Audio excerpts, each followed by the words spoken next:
June 1997, a man was walking through Chicago O'Hare International Airport in the United States en route to his next destination, Saudi Arabia. None of the people who crossed paths with him in those vast corridors suspected his true identity, but just minutes later, they would come to realize they had been sharing space with none other than Dr. Arsenic himself. The calm atmosphere of the airport was shattered when agents from the U.S. Immigration and Customs Enforcement arrested the fair-haired man who appeared to be anything but a killer. His capture marked a pivotal moment, not only for the United States but for the entire world. Had he not been apprehended, this man would have continued his deadly work. All he needed was a medical degree and a set of falsified documents. Good evening and welcome to Tail Tracks. Michael Joseph Swango was born on October 21, 1954 in the city of Tacoma, Washington. He was the second son of Muriel and John Virgil Swango, who would go on to have another child. In 1968, the family relocated to Quincy, Illinois. Michael's childhood was far from ideal. His father, a U.S. Army officer and Vietnam War veteran, returned home deeply affected by the conflict. He struggled with depression and developed a severe alcohol problem. His treatment of the children was harsh and erratic, turning their household into more of a battleground than a home. Occasionally, when John was away on military assignments, Muriel provided her children with as much affection and warmth as she could. When Michael and his siblings were still young, John divorced Muriel and virtually severed all contact with them. This only strengthened the children's bond with their mother. Despite the turmoil at home, Michael excelled academically. Concerned that public schools might not provide adequate education, Muriel set aside her Presbyterian faith and enrolled him in a well-regarded Catholic school for boys in Quincy. Michael once again distinguished himself through his academic achievements, boasting an IQ of 160, while his siblings attended public schools. Michael consistently received special attention. He also exhibited a remarkable musical talent, particularly with the clarinet, which he played in the Quincy Notre Dame Band. He could also sing and play the piano, interests he shared with his mother.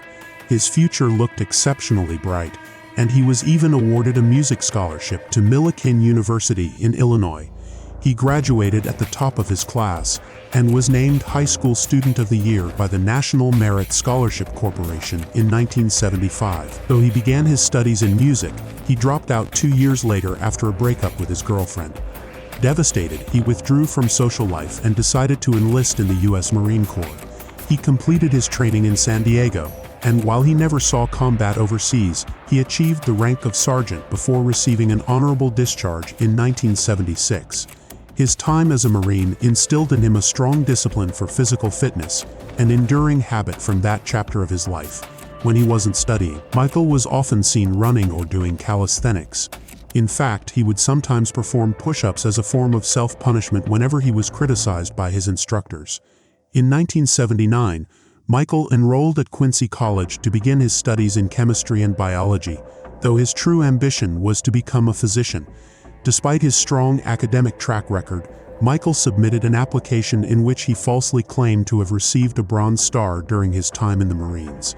He graduated summa cum laude in chemistry, the highest academic distinction, and was awarded a prize by the American Chemical Society that same year. Later in 1979, he was accepted into the Southern Illinois University School of Medicine. It was during this time that the first signs emerged suggesting something was deeply troubling about him.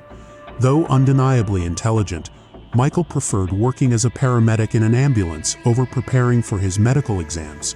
Colleagues later admitted that he had an unusual fascination with dying patients. Disturbingly, many of the patients assigned to him began suffering from life-threatening complications, with at least 5 eventually dying. Still, no one made a connection between these incidents and the young medical student. Shortly before graduation, his lack of academic focus caught up with him. It was discovered that he had falsified evaluations during his obstetrics and gynecology rotation.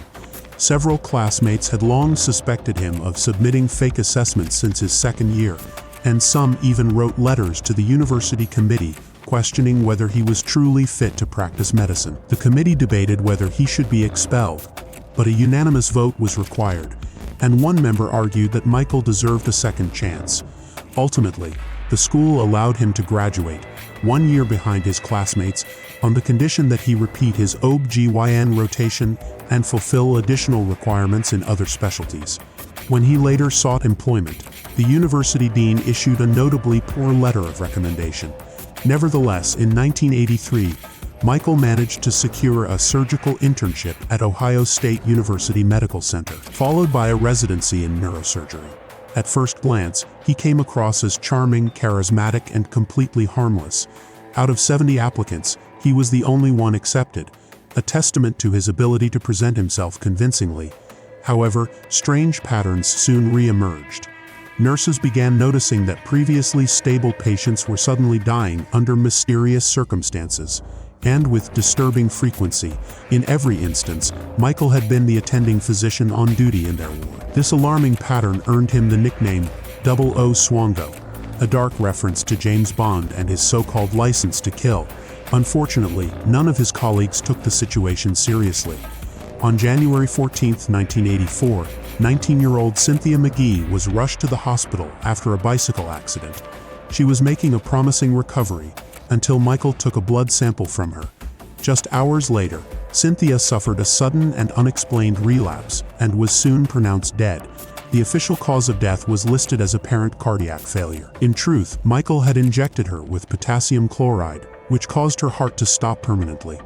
21-year-old Ricky D. Long also died under mysterious circumstances while Michael was on duty. An autopsy revealed that a piece of gauze had been inserted down his throat. Around the same time, a surviving patient told nurses that a blonde doctor had injected something into his IV line, after which everything went black. The description matched Michael's appearance precisely. On February 7th, an elderly woman named Raina E. Cooper was admitted with lower back pain. After Michael administered painkillers, she began suffering a series of convulsions. Fortunately, a nursing student witnessed the resident leaving the patient's room and was able to intervene, successfully reversing the spasms and saving her life. Yet again, Michael faced no formal accusations for the incident. Soon afterward, a nurse caught him injecting a substance into a patient who subsequently fell ill under suspicious circumstances. She joined several colleagues who had also observed unusual situations involving Michael, and together they reported their concerns to hospital administrators.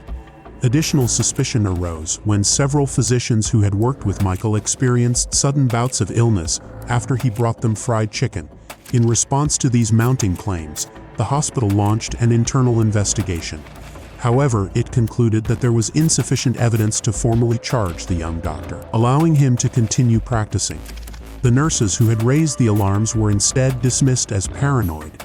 Nevertheless, Michael's performance had been lackluster, and the Ohio State University Medical Center ultimately decided not to renew his residency after his internship concluded in June of that year. In truth, OSU officials harbored deep suspicions about him but feared legal repercussions if they terminated him without explicit cause. Their solution was to quietly usher him out as quickly as possible. By then, Michael had become deeply obsessed with violence, disasters, fatal accidents, murders, and even the Nazi regime and the Holocaust. He reportedly compiled photo scrapbooks filled with images of concentration camps. In July 1984, Michael returned to Quincy and applied for a medical license in Ohio, which was approved in September of that year. He failed to mention to his family that his internship contract had not been renewed, merely stating that he hadn't gotten along with his colleagues and preferred to seek a new environment. He began working as a paramedic for the Adams County Ambulance Service, despite having previously been dismissed from a Springfield ambulance unit for forcing a fellow paramedic to find his own way to the hospital. Soon, many of his new co-workers began noticing a troubling pattern. Whenever Michael prepared coffee or brought food, someone would fall ill shortly thereafter. On September 14th, Michael arrived at work with a box of donuts for 4 colleagues. Within 30 minutes, they began experiencing dizziness and vomiting so severe that they had to abandon their duties. Determined to uncover the truth, his co-workers set a trap. They left a jug of unsweetened iced tea in the break room and waited. Minutes later, Michael exited the room, and upon tasting the tea, his colleagues found it unusually sweet. Blood tests revealed the shocking truth. Michael had laced the tea with arsenic. They immediately raised the alarm, On October 26, 1984, Michael was arrested by the Quincy Police Department and charged with assault. When the Quincy ambulance team searched his bag, they discovered a branded insecticide whose active ingredient was a compound derived from arsenic. A search of his apartment revealed a makeshift laboratory filled with vials, needles, and bottles containing various chemicals, including arsenic acid, suspected ant poisons, and other toxic substances. Investigators also found handwritten poison recipes and numerous items related to occult practices. Additionally, authorities seized a small arsenal of weapons, including a 12-gauge shotgun, survival knives, and a customized Magnum revolver. As the investigation progressed, authorities began exhuming former patients of Michael's from Ohio. At least one of them, Rick D. Long, appeared to have been suffocated, despite the fact that Michael had signed his death certificate citing natural causes. It became increasingly evident that this was no ordinary physician, but a calculating criminal. During their statements, Michael's former colleagues reported that he had shown a deep interest in different types of poisons. One ambulance worker told police that Michael had once remarked that poisoning was an efficient way to kill people. He was fascinated by violent deaths and maintained a large collection of scrapbooks filled with related stories. Disturbingly, he once confessed to becoming sexually aroused when informing parents that their child had died from a head injury. Former co-worker Mark Kristofchik recalled that while watching a documentary on a notorious serial killer, Michael had commented, "Wouldn't it be great to travel the country killing people? Just keep going, killing more. What a lifestyle." On April 22, 1985, Judge Dennis Cashman formally charged Michael with 7 counts of aggravated assault. Michael waived his right to a jury trial and adamantly denied having poisoned anyone. The judge concluded that Michael had not intended to kill his co-workers but rather to experiment on them. On August 23 of that same year, Michael was found guilty on 6 counts and sentenced to the maximum penalty, 5 years in prison. The verdict sparked sharp criticism of the state of Ohio, and a subsequent review by the Illinois Bar Association concluded that Ohio State University had failed in its duty by not reporting Michael's behavior to law enforcement. The review also revealed several serious deficiencies in the initial investigation, including the fact that authorities had refused to perform autopsies on deceased patients. Despite the public outrage, the sentence remained unchanged. Michael was released from prison on August 21, 1987, after serving only 3 years of his 5-year term. He then moved to Virginia with his girlfriend, Rita Dumas, and secured a new job as a counselor at the State Center for Professional Development in Newport News. However, it wasn't long before trouble resurfaced. 3 of his co-workers began suffering from unexplained nausea and dizziness. Michael was also caught pasting gruesome articles into his scrapbooks. The final straw came when it was discovered that he had converted an office into a makeshift bedroom, leading to his termination. Shortly thereafter, he was hired once again. Michael later secured a position as a laboratory technician at ET in Newport News, a division of CETA Logistics. During his tenure there, several employees required medical attention after experiencing stomach pain. Although no charges were filed, it was later determined that Michael had, in fact, poisoned them. In June 1989, he married Rita, but the marriage quickly began to deteriorate.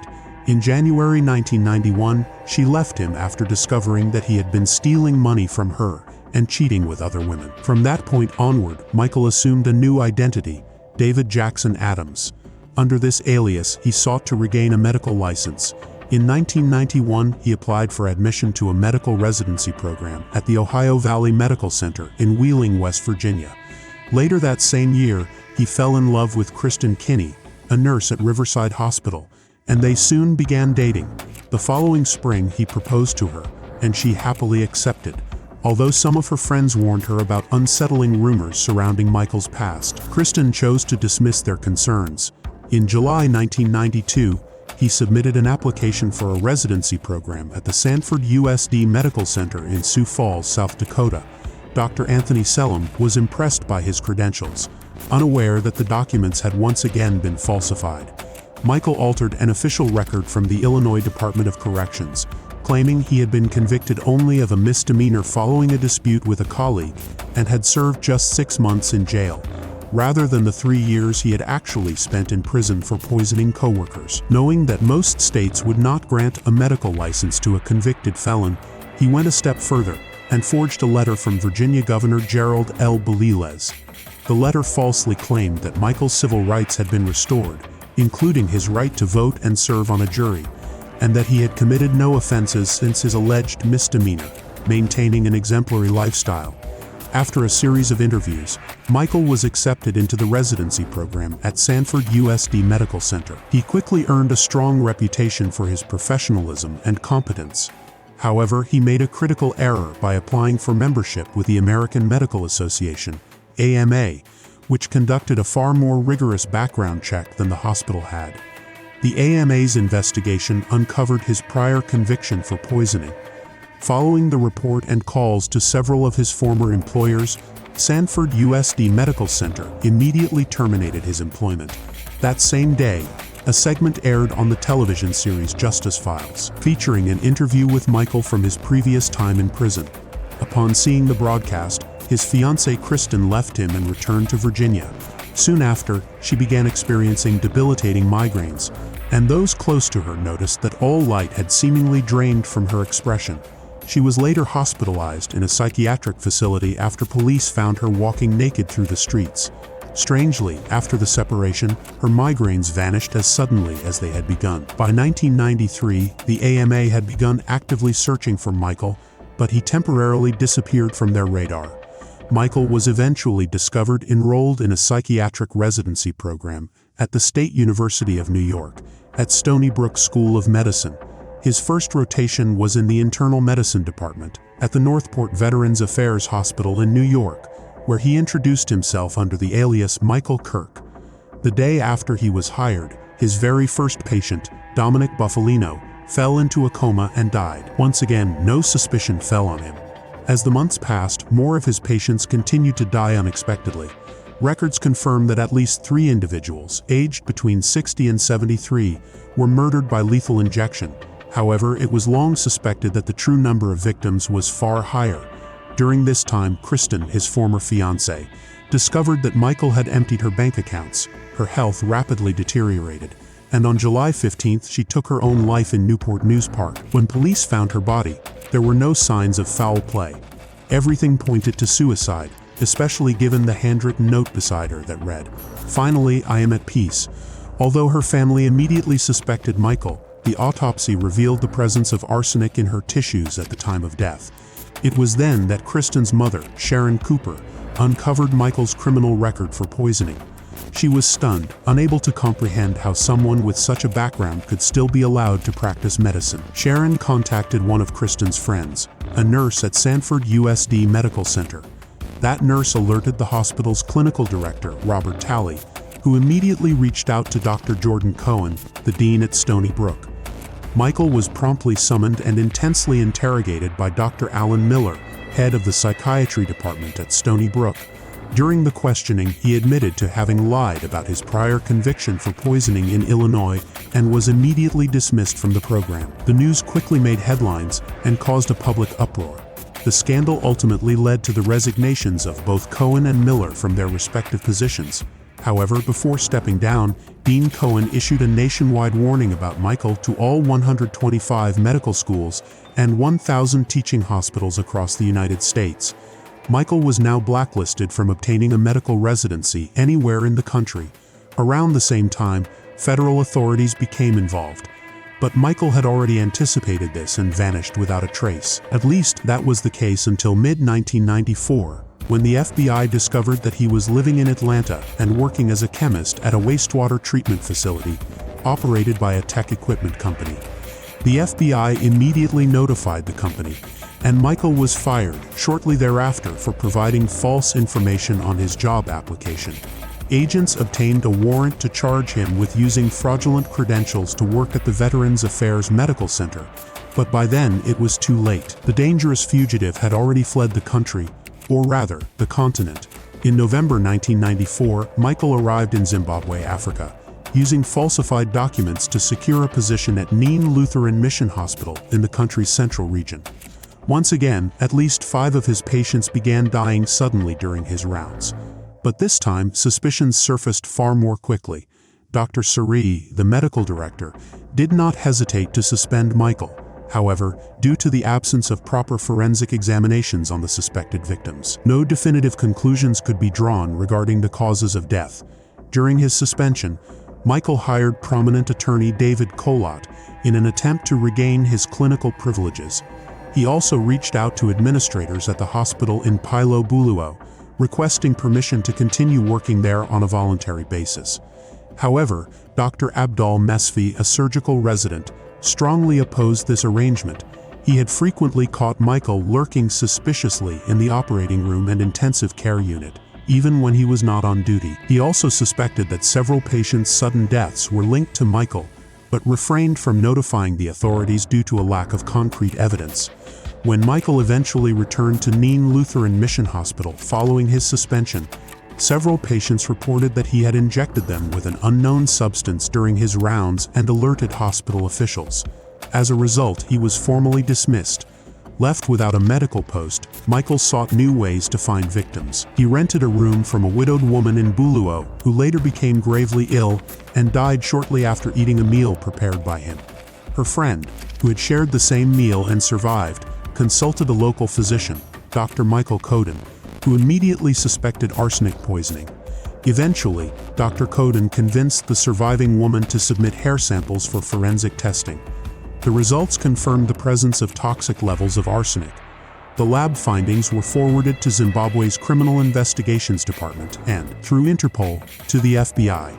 U.S. agents traveled to Zimbabwe to interview Dr. Coden and Dr. Stanford Mapp from the Buluo region. Sensing that the authorities were closing in, Michael fled, crossing the border first into Zambia and later into Namibia, where he found temporary work as a physician. Meanwhile, he was formally charged in absentia with the poisoning of the two women from Buluo. Undeterred, in March 1997, he applied for a position at the Royal Hospital in Dhahran, Saudi Arabia, once again using falsified documents and a fraudulent resume. At the same time, U.S. Inspector General Tom Valerie, from the Department of Veterans Affairs, sought the expertise of forensic psychiatrist Dr. Charlie Tomyson, known for his deep clinical insight. Tomyson reviewed the available documents and evidence and developed a detailed psychological profile of Michael. Valerie then consulted with Richard Thompson from the Drug Enforcement Administration, DEA, based in the agency's Manhattan office. Their discussion focused on how Michael had falsified information on his federal application to work at the U.S. Department of Veterans Affairs, an institution where he had been authorized to dispense narcotic medications to patients. This investigation provided sufficient legal grounds for U.S. Immigration and Customs Enforcement, ICE agents to issue an arrest warrant.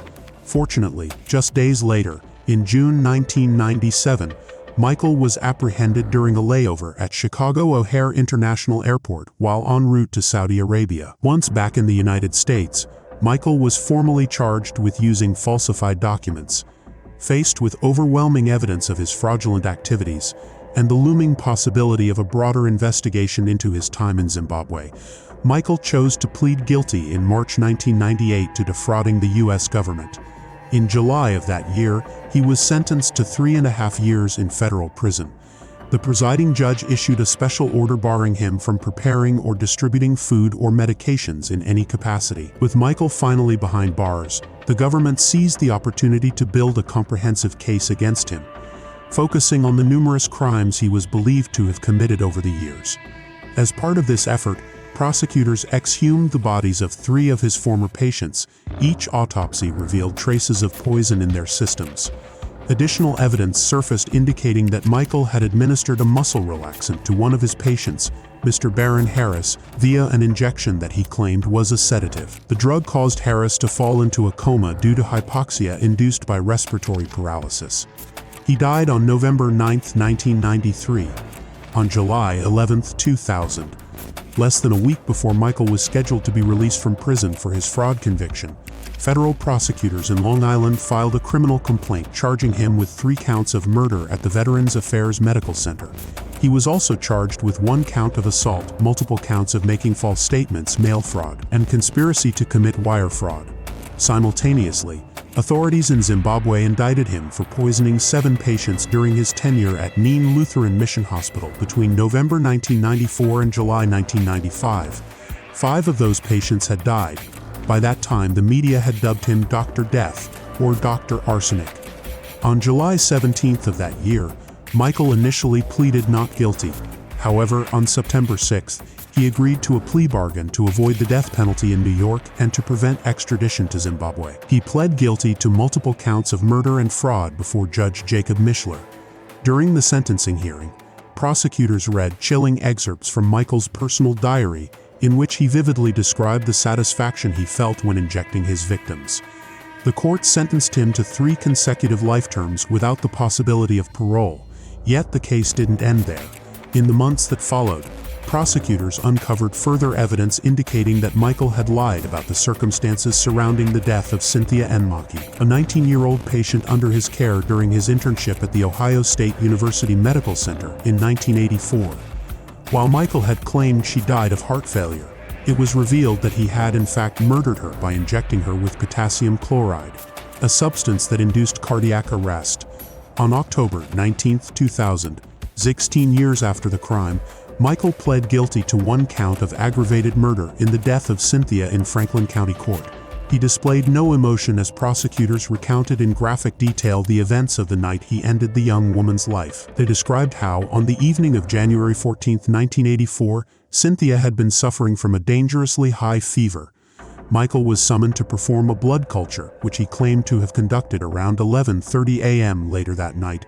A code blue alarm sounded, prompting medical staff to rush to Cynthia's room, where they found her unresponsive. The initial report cited a nurse who noted the patient appeared pale and lifeless, with Michael standing silently nearby. Although he was on the same floor at the time of the emergency, he failed to respond to the code blue before issuing the sentence. The judge paused to address Michael directly. He reminded him that patients had placed their lives in his hands when they entered the hospital. Michael had not only betrayed that sacred trust, but had also reduced his calling as a physician to ashes. Michael was found guilty and sentenced to a 4th consecutive life term. As with his previous convictions, he showed no remorse or emotion. Cynthia's parents, who were living in Florida at the time, did not travel to Columbus for the hearing. However, their attorney Brian Miller read a brief statement on their behalf, thanking federal investigators for ensuring that Michael was placed somewhere he could never harm another person again. As of the date of this video, Dr. Arsenic remains incarcerated at ADX Florence, one of the most secure maximum security prisons in the United States, often referred to as the Alcatraz of the Rockies. Although Michael was officially convicted of just 4 murders, investigators believe he may have killed at least 60 people, making him one of the most prolific serial killers in U.S. history. Perhaps the most astonishing aspect of this case is how he managed to evade justice for so many years, not only securing employment in the very field where he claimed lives, but also receiving sentences far more lenient than he deserved. Had he been convicted following his initial internship, dozens of lives might have been spared. Once again, dear audience, I thank you for your company and for joining me in this latest broadcast. If you found tonight's case compelling and informative, I'd be grateful if you left a like or shared a comment about this evening's story. I take my leave now, but not without first expressing my sincere gratitude for your presence. And if you haven't yet subscribed, I warmly invite you to do so and become part of this growing community. This is Tale Tracks. Until the next episode, good night.